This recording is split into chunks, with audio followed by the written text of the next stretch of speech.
Okay, guys, I am very, very sorry. You don't know how sorry I am for not reading again in a week.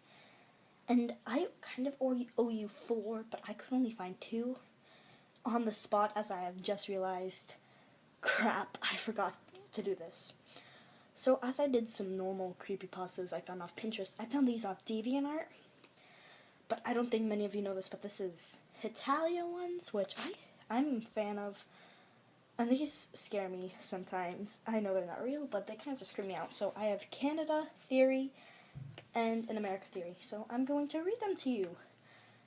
Crap, I just closed the thing. It won't take me more than a minute. It won't take it. Just keep singing, blah, blah, blah. This stuck. Yes, I use Google, and I paste them on there, because I am an idiot. Come on, load quicker. I'm using my mom's laptop, because I don't have one. Come on, load quicker. There we go. Okay, here it is. Get ready to, if you're a Hetalia fan, probably cry. Fun. Okay. It was a cold winter afternoon. There sat the blonde, curled up against a wall, trembling violently. Why can't they see me? Why? He whimpered quietly as fits of laughter erupted downstairs. He slowly crawled out from the spot in the corner, peeking through the door, only to see his parents laughing with some neighbors. He watched them intently as they ruffled the child's messy golden locks before them that had belonged to their quest. Wait, 1 second. He watched them intently as they ruffled the child's messy golden locks before him that had belonged to the quests. His purple eyes scanned their faces, filled with pride and joy at this boy.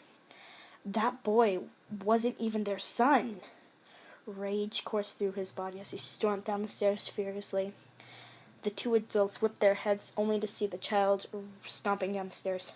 Laura, can you please take care of him?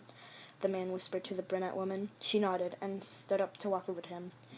She walked up to him, not even glancing into those hopeful purple eyes.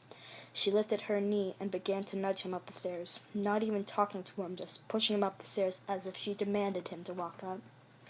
He could only stand there and let her push him up the stairs with strong thrusts. He whimpered as she reconnected her knee with his ribs for the last time. Finally, at the top of the stairs. She didn't talk to him or look at him. Nothing. She just slapped him and walked back down the stairs to her husband, already back to making small talk and calling the child sport. Tears rolled down his cheeks as he rubbed the swollen spot on his cheek. Days had passed with this behavior coming from not his mother, but both of his parents. He'd wake up in the morning and lift himself from the cold wood floors weakly and walk downstairs to ask his mother for breakfast. All she would do was walk past him to drop off the neighbor's boy. Dang it! Oh, sorry. Low power mode, that's what it's doing. It sickened him to the core, and hatred filled within him. Yet, somehow, all he wanted was their affection. All he wanted was some recognition by his own parents. He continued to love them, even when they ignored him or walked past him briskly. He just couldn't come to hate them. Even more days had come by. He would wake up with swollen eyes from crying himself to sleep, and a growling stomach each morning. His hunger was past its limit to the point where it had begun to pass out during the time his parents were out. They had left him, abandoned him, neglected him, and yet he couldn't hate them. Because he was so desperately craved their attention, he would stay kind and loyal in their hopes of gaining affection. Just one look, he would plead in his mind each morning as he greeted his mother. She would only smile at her husband, telling him to hurry up, and they would leave. They wouldn't feed him, nor they would give him a bed to sleep in. One day they had brought home the child that had belonged to the neighbors. He had been crying loudly as they struggled to carry him into the soundproof basement. He wondered what had happened as he sat by the doorway of his room, peeking at them with curious violet eyes. Finally, a month had passed without food, and his family had just packed up and left with the neighbor's son. They left him. They didn't even utter a goodbye to the poor child. They just sold their house, packed up their belongings, and left him all alone to die. Okay, that was a Canada theory. The theory was that Canada was a victim of child neglect, I think. Yep. And he died of it. And the next one was actually my favorite character, the first story I'd ever read on DeviantArt, and it kind of haunted me a bit now at night, and this is it. Okay. Alfred washed out his mouth, spitting black water back into the bathroom sink. He glanced back at the toilet, but decided against going back until after dinner. He wiped his mouth and threw out the paper towel, missing the trash can. He sighed, picking it up again as he bent over his sweatshirt as if it were 3 sizes too big, but it wasn't. As he threw out the paper towel, he grimly thought about the red sweatshirt hanging on his shoulders loosely. It had once fit him, but that was when he was fat. I'm still fat, he thought, having a strong urge to vomit. Alfred, his mom called. Yeah, Mom? He answered, forgetting about his weight for a moment. She appeared in the doorway of the bathroom. Can you walk to the store and pick up a gallon of milk? We just ran out. He nodded.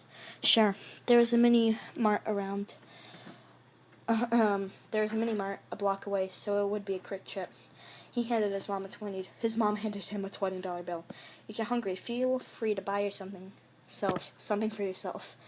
Okay, he said, taking the money, shoving it into his pocket.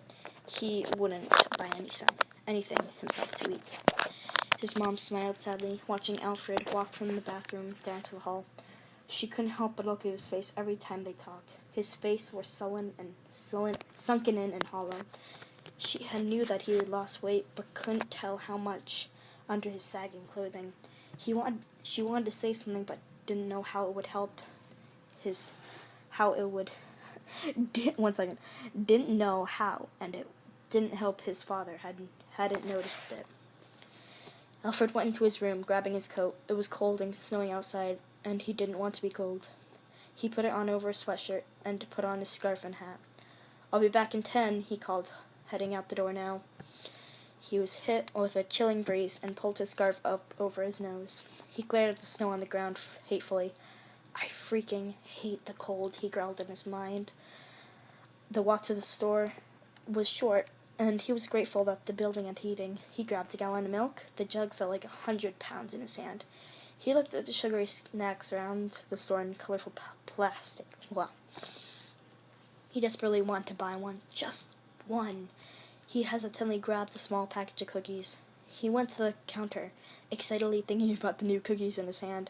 He threw everything onto the counter, fishing the money from his pocket. He paid and left with the heavy bag in his hand. Halfway home, he stopped, sitting on a bench, and he grabbed the package of cookies and greedily ate them. He instantly regretted it. His stomach growled at him, demanding more food, but he ignored it. He stood up, throwing the wrapper of the cookies into the waste bin next to the trash, and continued home. He wanted to hit himself. How dare he eat those? He knew he would gain weight from it. He couldn't wait to go home and throw it up. It didn't matter if his mom had just made dinner. He would do it. The thoughts of those cookies consumed his mind. He wanted to eat more, but wanted to throw it all up. The bag in his hand suddenly became heavier than it already was. He dropped it with a loud thud. He ripped his scarf away, instantly regretting it as the coldness consumed his face and neck. He fell to his knees, not caring anymore, and shoved his finger down his throat. The snow on the ground instantly became a light brown, but he continued to vomit until it became darker and darker, until it became black as the moonlight. I already hate this. Alfred was shaking, staring into the snow below him. He couldn't stop shaking, his weak arms barely holding him up in the snow. His glasses fell off into the dark snow. He picked them up with a trembling hand and brushed away his blonde hair, placing them onto his face. The glass was now a dark color, stained with the vomit in the snow. He glanced down the street. The street light cast through the glass, revealing the black color was actually red. Alfred blinked. No, he whispered, terrified. His throat burned. His heart beat madly against his chest. What was happening? He looked at the dark snow, now recognizing the reddish-brown color. It had made him sick. He vomited again, this time from the sick thoughts, and not because he wanted to. He choked. Something was terribly wrong. He wanted to stop. He wanted to go home, give his mom the gallon of milk, and keep eating until he was full. then go to bed without throwing up. Something forced out of his mouth again. The snow became darker. Thick, red liquid choked out of Alfred's mouth. There was nothing left in his stomach. How could this be happening? Where was this coming from? He collapsed in the snow, face falling into the dark snow. He inhaled the ghastly smell, snow melting into his mouth and his eyes and nose. He closed his eyes, regretting everything. Time skipper. A small boy woke up. Where was he? In a sunny field of tall grass and almost nothing else. In the distance he could hear a river. He stood up, brushing off his white gown with small chubby hands. His blond hair moved with the breeze lightly. He followed the river for what seemed like hours. He reached a town. He moved through the people on the streets, none of them noticing him, and hid behind a barrel as horses pulled through a carriage down the streets. In the seat of the carriage he saw a brown man with thick eyebrows. I'll leave you to the rest.